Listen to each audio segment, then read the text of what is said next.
C'est passé complètement inaperçu, mais on doit absolument en parler. Invité sur CNews à commenter les résultats d'un sondage commandé par le CRIF, Jonathan Arfi, son président, évoque d'autres études qui auraient été réalisées.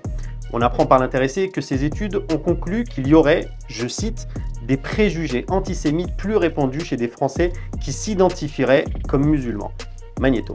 Ce qui est frappant également, c'est à l'extrême gauche la question du rapport à l'islamisme, hein. On en a parlé, alors ce n'est pas totalement dans cette étude, mais dans d'autres études qui ont été menées, où l'on voit qu'il y a aujourd'hui des préjugés antisémites plus répandus chez les Français qui s'identifient comme musulmans également. Et dans cet extrait, Jonathan Arfi fait volontairement le lien entre islamisme et musulmans, créant ainsi une sorte de confusion dans les esprits, mais on constate également que ces études, comme il les appelle, ressemblent davantage à des statistiques ethnico-religieuses. Alors bien que des études légales peuvent être réalisées sous des conditions strictes, elles doivent être anonymes et réalisées à des fins scientifiques ou statistiques.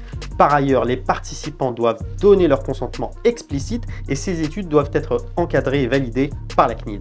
Au-delà de l'amalgame évident que fait Jonathan Arfi entre musulmans et islamistes, est-ce que ces règles ont été respectées? Peut-être peut-il nous éclairer sur les conditions dans lesquelles ces études ont été menées par le CRIF.